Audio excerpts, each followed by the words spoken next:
Pero ningún alma. Entonces no es un poder mágico. He aquí el esposo, salid a recibir. Pero a fin de santificar el sábado. Recién nos acordamos del Señor y tratamos de buscar. Oh, ven a la iglesia del valle. Oh, ven donde esté.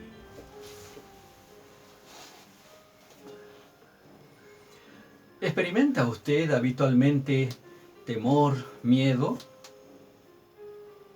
Si adiviné su respuesta, déjeme decirle de que usted es una persona más normal y más sana de lo que usted mismo imaginó. ¿Por qué le digo esto? Porque en realidad el miedo, el temor, la angustia son componentes que nos acompañan a toda la humanidad desde siempre, ¿no? Y que así tenemos que esperarlo. Me propongo en la reflexión que podamos aprender algo más sobre la real naturaleza y el manejo adecuado de ese huésped indeseable que está ahí presente, que vino, que se instaló sin que nadie lo invitara. Y peor todavía, tengo una mala noticia, no tiene planes de retirarse. ¿Está listo para darse un baño de realidad? Vamos allá entonces, ¿no?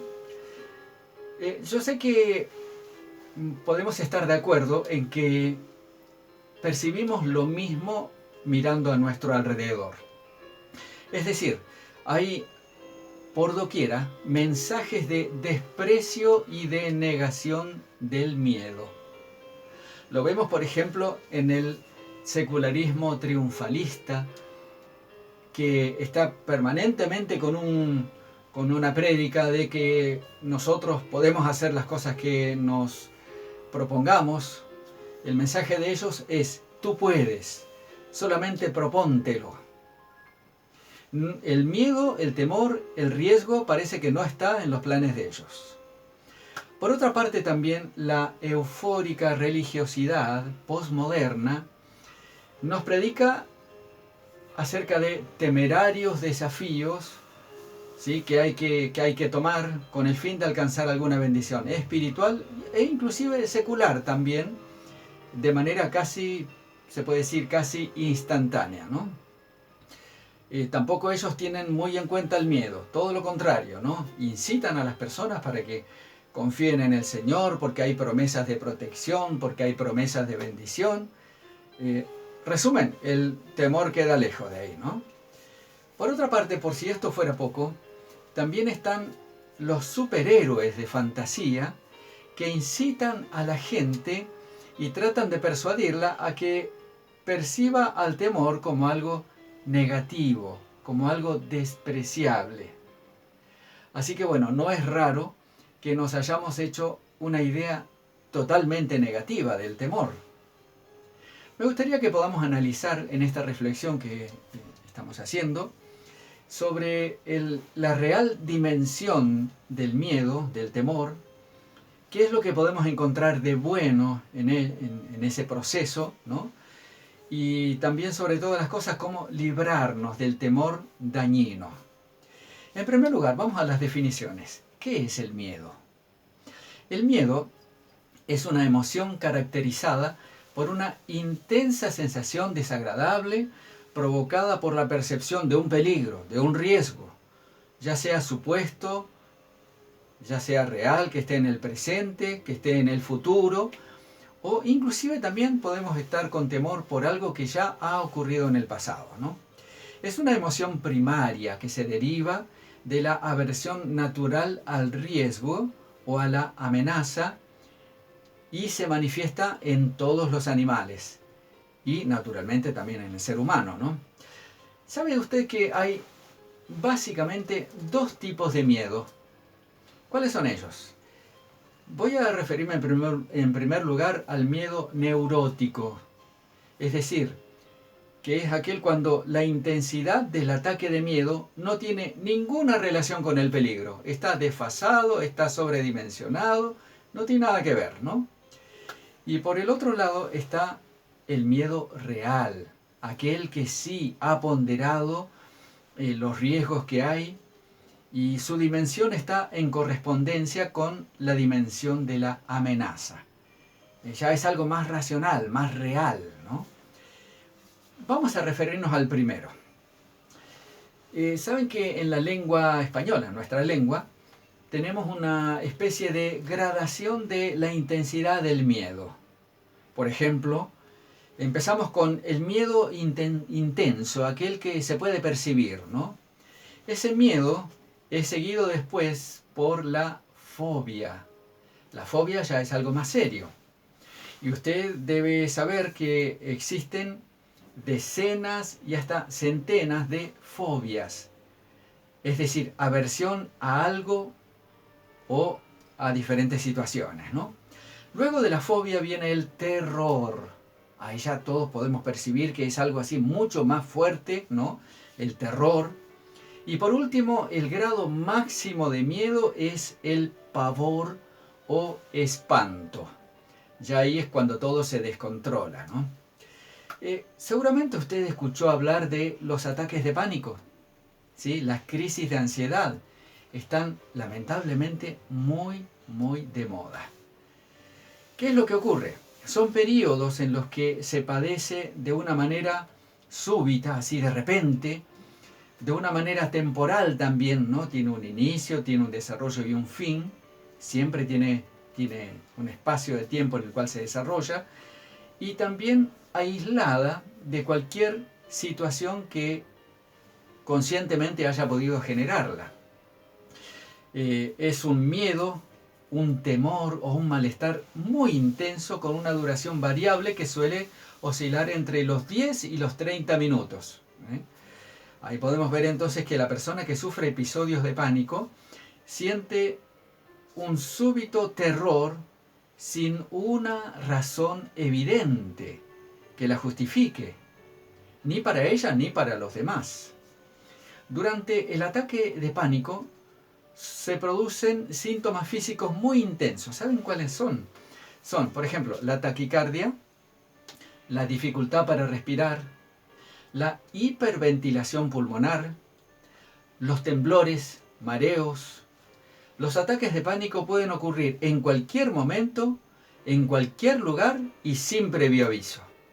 O sea que es algo así muy complicado, muy complicado.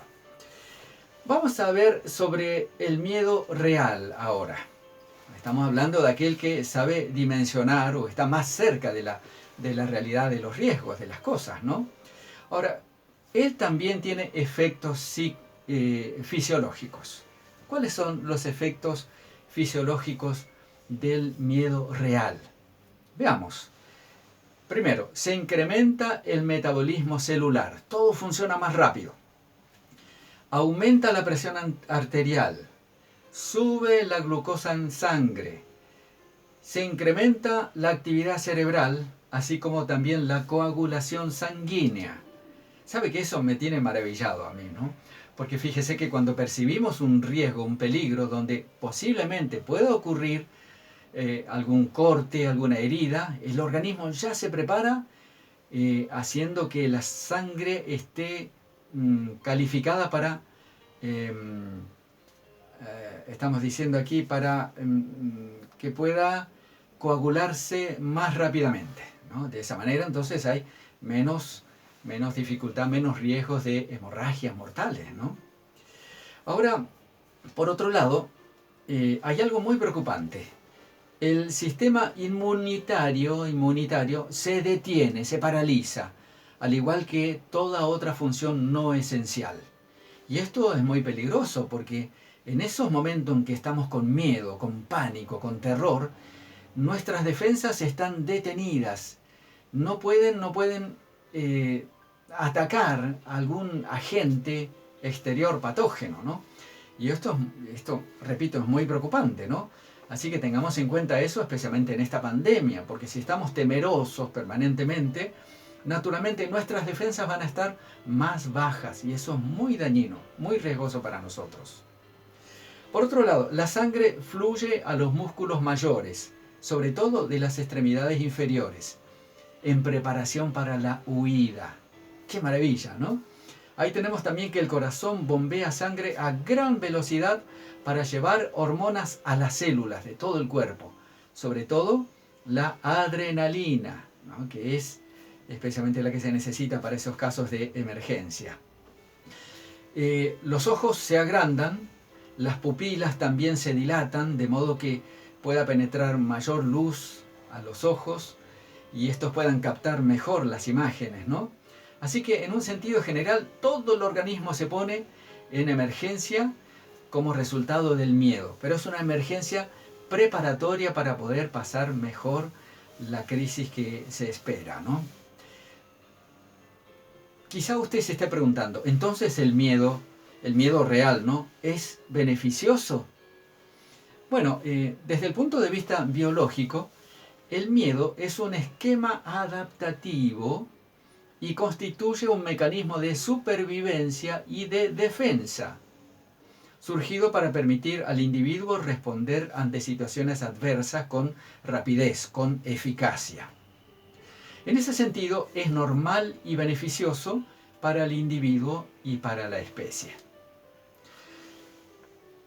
El miedo, por si todo esto fuera poco también, ha sido considerado como un atenuante de la responsabilidad penal. Ya en el derecho romano, en el año 79 a.C., se estableció la acción metus causa, que significa por causa del miedo, a través de la cual la persona que actuó bajo la amenaza, bajo la presión, bajo el temor, bajo el miedo, tiene un nivel de responsabilidad diferente que aquel que lo planeó y lo ejecutó fríamente, ¿no? Como vemos, este huésped al final no es tan extraño o por lo menos tan indeseable como parecía, ¿no? Pero, a ver, seguramente usted dirá, está bien, Pastor Miguel, pero ¿y qué del miedo que nos paraliza la fe y que provoca nuestro fracaso? Porque eso es otra cosa, ¿no? En realidad, vamos ahora a abordar este tema que estamos tratando desde el punto de vista espiritual. Sí, porque aquí también es muy importante que comprendamos su naturaleza y la forma como podemos manejarlo de modo que no nos ocasione riesgos. Seguramente tenemos varios interrogantes. Entre ellos pueden ser estos que le menciono, ¿no? ¿Será que ofendo a Dios si experimento miedo? Muchos cristianos sinceros se preguntan eso. ¿Será que yo tengo que ser uno de esos que nunca tiene temor? Por otro lado, algunos piensan si es válida su experiencia religiosa que se inició con el temor como disparador. Sí, ahí tenemos muchos hermanos. Yo conozco hermanos, hermanas sinceras, buenos hermanos que están preguntándose si quizá no están siguiendo la fe por temor y no por amor. Es que Satanás muchas veces les susurra que debido a la enfermedad que ellos sufrían, por la cual conocieron la verdad, ellos quizá están en el peligro de estar siguiendo la fe de una manera así por miedo, por temor, ¿no? Y Dios no quiere las cosas por temor, sino ¿de qué manera? Exacto, sí, Dios quiere por amor.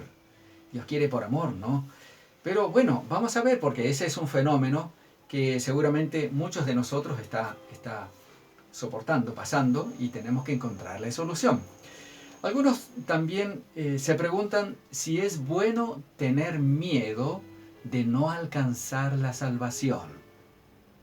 Esta es otra dimensión del temor en el ámbito espiritual, ¿no? Repito, esos interrogantes exigen respuestas. Así que vayamos a la Biblia a buscarlas. Aquí tenemos, por ejemplo, en Génesis capítulo 3, 9 al 10, relatado cómo el miedo irrumpe en la realidad humana con la entrada del pecado. Dice acá, Mas Jehová Dios llamó al hombre y le dijo, ¿dónde estás tú? Y él respondió, oí tu voz en el huerto y tuve miedo, porque estaba desnudo y me escondí. Y Dios le dijo, ¿quién te enseñó que estabas desnudo? ¿Has comido del árbol que yo te mandé no comieses?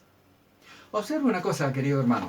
Aquí el Señor focaliza un elemento en toda esta conversación, que es el comer del árbol. El Señor es objetivo y se va directamente al punto clave, que es lo que produjo este problema en el ser humano, ¿no? Dios no le está preguntando si siente temor o no tiene temor, ni siquiera, es como que ese detalle pasó de largo, ¿no? Y aquí el Señor sí se va al foco del problema, que es la desobediencia, ¿no? Y así es como sucedió al principio. El ser humano conoció el miedo solamente después que pecó. Si vamos un poco más adelante en la historia y llegamos al Éxodo capítulo 20, vamos a encontrar algo que me llamó mucho la atención, quisiera compartirlo con ustedes, y que tiene que ver con el temor. Y es cuando Dios se manifestó, como sabemos, allá en el monte Sinaí, con una demostración pavorosa de sonidos, de temblores, de relámpagos, de sonido de trompeta. Hermanos, era una cosa terrorífica. Y acá dice el versículo 18 que todo el pueblo observaba el estruendo y los relámpagos y el sonido de la bocina y el monte que humeaba. Viéndolo el pueblo, temblaron. Ahí está el encuentro del pueblo con el miedo. Y se pusieron de lejos. Una actitud defensiva. Dice, y dijeron a Moisés, habla tú con nosotros y nosotros oiremos, pero no hable Dios con nosotros para que no muramos. Y Moisés respondió al pueblo, no temáis, porque para probaros vino Dios y para que su temor esté delante de vosotros para que no pequéis. Fíjese que el punto clave acá está en la parte final del versículo, donde dice, para que no pequéis. El problema de Adán había venido porque pecó contra Dios. Ahí apareció el miedo. Y entonces aquí está el pueblo de Israel con temor delante de Dios. Para que ese temor desaparezca, tiene que dejar de pecar. Y una cosa interesante, más que interesante, importante, acá dice que lo siguiente, el versículo 20, Moisés respondió al pueblo, no temáis. Esta instrucción significaba que ellos debían erradicar el temor, sacarlo de su experiencia. No servía ese miedo, ese temor. Entonces ahí estamos viendo que el Señor les dice, no temáis, porque para probaros vino Dios, y para que su temor esté en vosotros. A ver cómo dice, para que su temor esté delante de vosotros, para que no pequéis. Una cosa interesante, ¿no? Uno es el temor que ellos tenían, el cual debía ser quitado para ser colocado en su lugar otro temor. Era el temor a Dios, el temor a ofenderle. Era aquel que les haría ser obedientes a todo lo que Dios había indicado ahí en el monte Sinaí. Así que mis hermanos, este texto nos enseña que lo único que puede erradicarnos el miedo condenatorio es la armonía con Dios, es no pecar, ¿sí? Es no pecar. Y de esa manera entonces, si el temor de Dios está en nosotros, no pecaremos contra Él. ¿Será que el temor tiene alguna parte en el proceso inicial de nuestra conversión? Y esto va a responder una de las preguntas que nos hicimos. Aquí en 2 Corintios, capítulo 7, versículos 9 al 11, dice así.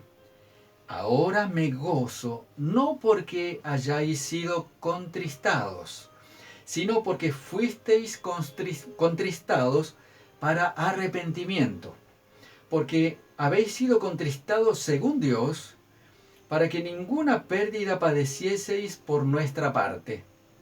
Porque la tristeza que es según Dios produce arrepentimiento para salvación, de que no hay que arrepentirse. Pero la tristeza del mundo produce muerte. Porque he aquí, esto mismo de que hayáis sido contristados según Dios, ¿qué solicitud produjo en vosotros? ¿Qué defensa? ¿Qué indignación? ¿Qué temor? ¿Qué ardiente afecto? ¿Qué celo? ¿Y qué vindicación? En esto os habéis mostrado limpios en el asunto. Qué interesante, ¿eh? Así que el temor, la tristeza, la ansiedad, la angustia por saberse mal con Dios, ¿no? Eso produjo todo esto en los corintios y también lo produjo en usted. Querido hermano, el arrepentimiento es sentir dolor, es sentir tristeza por el pecado, es sentir miedo por los resultados del pecado. Así que, mire, el camino a Cristo describe magistralmente esa experiencia. Dice así en la página 24. Cuando el corazón cede a la influencia del Espíritu de Dios, la conciencia se vivifica. El pecador discierne algo de la profundidad de la ley y santidad de la sagrada ley de Dios, fundamento de su gobierno en los cielos y en la tierra. La luz verdadera que alumbra a todo hombre que viene a este mundo ilumina las cámaras secretas del alma y quedan reveladas las cosas ocultas. Atención lo que dice ahora. La convicción se posesiona de la mente y del corazón. El pecador reconoce entonces la justicia de Jehová y siente terror de aparecer en su iniquidad e impureza delante del que escudriña los corazones. Ve el amor de Dios, la belleza de la santidad y el gozo de la pureza. Ansía ser purificado y restituido a la comunión del cielo. Qué texto tan importante este, hermano. Mira, si el enemigo viene a susurrarte de que tu experiencia no es genuina, de que tu experiencia es interesada, porque te acercaste a Dios en un momento de necesidad, tienes que rechazar ese pensamiento porque es destructivo para tu salvación. Aquí la palabra de Dios nos dice que el pecador que empieza a ver la enormidad de su culpa siente terror por la misma, ¿no? Y es ahí cuando se despierta en él el anhelo de sentir el gozo de la santidad, el cual puede encontrar solamente en Cristo. Por eso, mi hermano, ahí tenemos que cada querida alma tiene que dejar de escuchar las insinuaciones de Satanás que tratan de convencerla de que están siguiendo a Dios de una manera interesada, por temor y no por amor. ¿Sí? Vamos a leer algunos textos más que nos va a hablar justamente de esa realidad que estamos pasando. En el libro de Tito, vamos a fijarnos ahora en el capítulo 3, versículos 3 al 7, lo siguiente. Porque nosotros también éramos en otro tiempo insensatos, rebeldes, extraviados, esclavos de concupiscencias y deleites diversos, viviendo en malicia, envidia, aborrecibles y aborreciéndonos unos a otros. Qué situación tan tremenda, ¿no? Seguimos leyendo hasta el versículo 7. Pero cuando se manifestó la bondad de Dios nuestro Salvador y su amor para con los hombres, nos salvó no por obra de justicia que nosotros hubiéramos hecho, sino por su misericordia, por el lavamiento de la regeneración y por la renovación del Espíritu Santo, el cual derramó en nosotros abundantemente por Jesucristo nuestro Salvador, para que, justificados por su gracia, viniésemos a ser herederos conforme a la esperanza de la vida eterna. Ese es el proceso, mi querido hermano. Una vez que nosotros sentimos el terror, el miedo, que el Espíritu Santo permite que pasemos, que experimentemos, justamente porque estamos en desobediencia a Dios, y ninguna desobediencia al Señor puede traer buenos resultados. Entonces Él permite eso para que nosotros despertemos y busquemos su gracia y su bendición, porque acá dice, no por obras, de justicia que nosotros hubiéramos hecho, sino por su misericordia. ¿Sabe que el terror, el temor que experimentamos por vernos apartados de los planes de Dios, no es un terror para destrucción, es un terror para despertamiento, para que podamos ver el remedio en Jesús? Ahí en Romanos capítulo 5, versículo 1, dice: justificados pues por la fe, tenemos paz para con Dios por medio de nuestro Señor Jesucristo. Entonces ahí está el hecho de que al estar justificados, lo somos por la fe, no por obra de justicia, y somos justificados por medio del Señor Jesucristo. Vamos a leer también en Hebreos 2, 14 y 15, porque todo esto hace parte del mismo proceso salvífico en el cual el Señor quiere que cada uno de nosotros entremos, ¿no?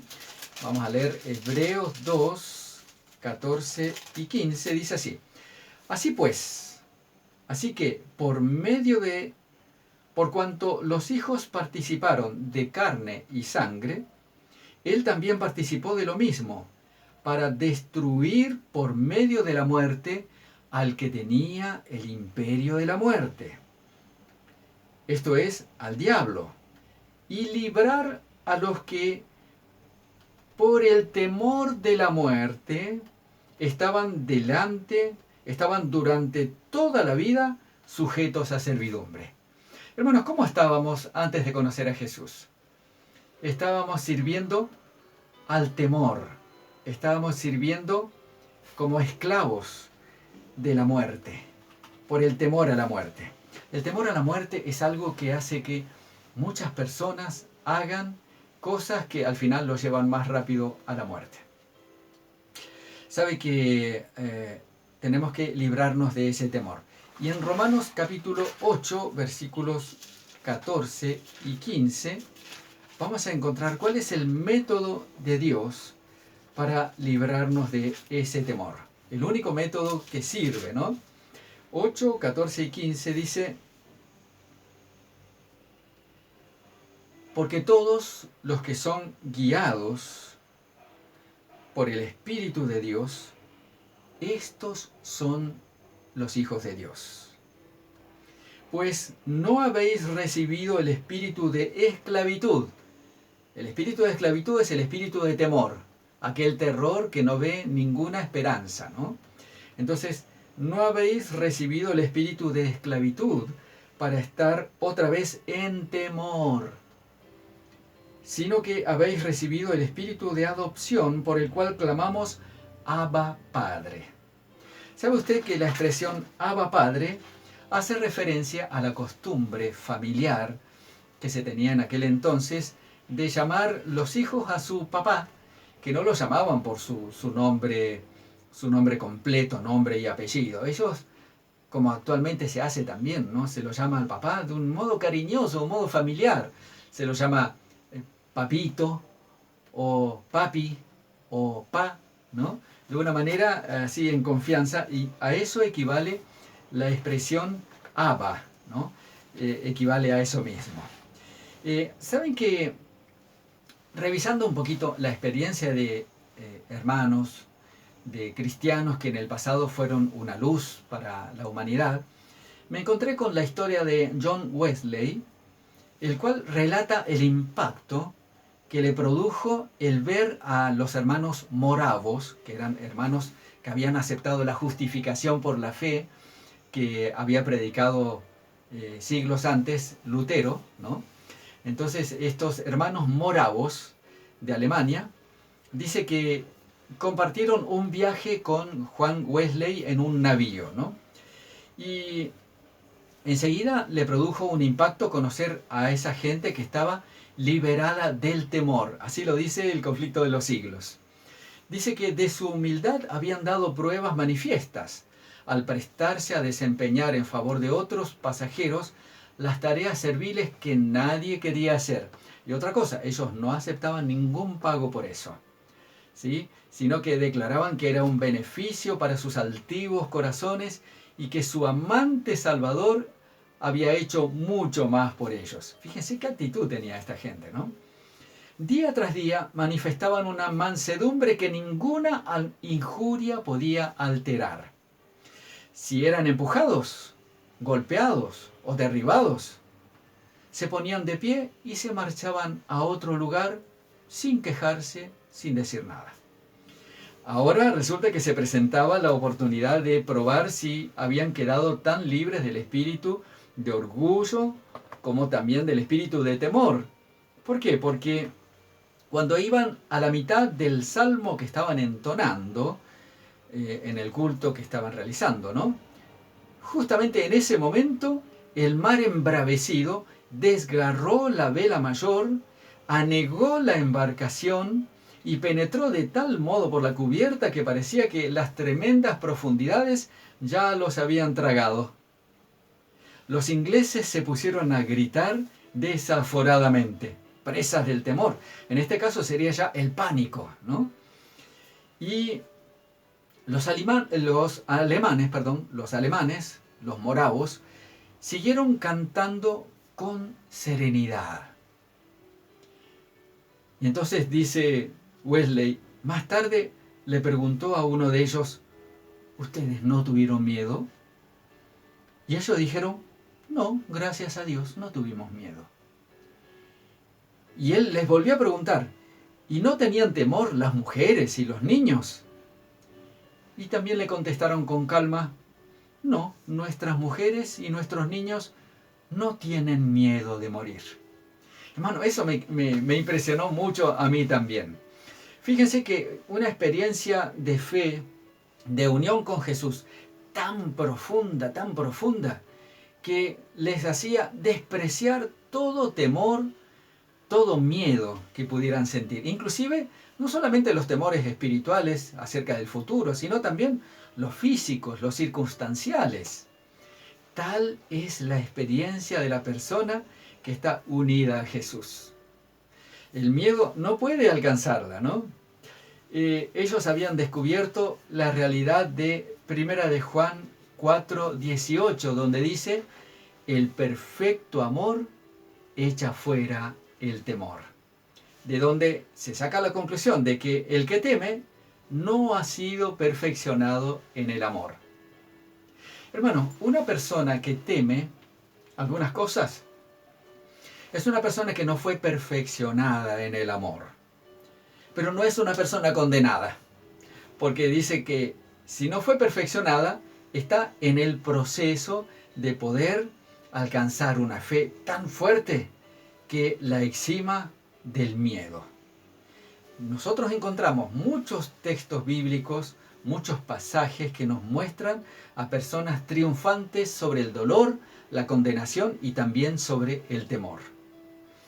Saben que en este caso quiero relatarles también algo que ocurrió con uno de los reformadores, ¿no? Que era Jerónimo, ¿no? Usted sabe que él fue compañero de Huss, y Huss había muerto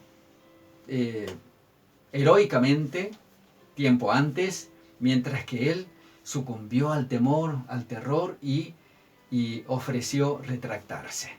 Fue en vano, porque la pasó peor. Su conciencia, los rigores del encierro, todo lo que le hacían como penitencia, ¿no? por haber estado en contra de la iglesia romana. Realmente él tomó la decisión que había tomado su compañero y amigo tiempo antes, ¿no? ¿Y saben cómo fue? Dice que le condujeron enseguida al mismo lugar donde Huss había dado su vida. Fue al suplicio cantando, iluminado el rostro de gozo y de paz. Fijó en Cristo su mirada y la muerte ya no le infundía miedo alguno. Cuando el verdugo, a punto de prender la hoguera, se puso por detrás de él, el mártir exclamó, «Ven por delante, sin vacilar, prende la hoguera en mi presencia. Si yo hubiese tenido miedo, no estaría aquí». Hermano, qué cosa tan tremenda es la que nos relata el espíritu de profecía en Conflicto de los Siglos, ¿no? Ahí vemos de que este reformador la experiencia de él había trascendido el miedo, ¿no? Y eso es lo que va a pasar con cada uno de los que nos unamos a Jesús por la fe. Había otro sincero reformador que era Knox, ¿no? Knox no tuvo jamás miedo de los hombres, nos dice el mismo libro. El resplandor de las hogueras no hizo más que dar a su fervor mayor intensidad. Con el hacha del tirano pendiente sobre su cabeza y amenazándole de muerte, permanecía firme y asestando golpes a diestra y siniestra para demoler la idolatría. Qué tremendo este hermano, ¿no? Cómo fue capacitado por el Señor para estar más allá del dolor, del miedo, del terror, para manifestarse como un reformador de Dios. En Apocalipsis capítulo 21, versículo 8, vamos a leer ahí porque tiene un mensaje muy claro para nosotros. Apocalipsis 21, 8. Dice así: pero los cobardes, los incrédulos, los abominables, los homicidas, los fornicarios y hechiceros, los idólatras y todos los mentirosos tendrán su parte en el lago que arde con fuego y azufre, que es la muerte segunda. ¿Notó cuál de los problemas encabeza la lista acá? Acá dice, los cobardes. Dice acá, no entrarán en el reino de Dios. Hermanos, no hay lugar para los que tienen temor. El temor destructivo, el temor más allá del temor de Dios, ¿no? No hay lugar para ellos en el cielo, ¿no? En 2 Timoteo 1:7, vamos a leer lo que nos dice. 2 Timoteo 1:7. Estamos ubicándolo.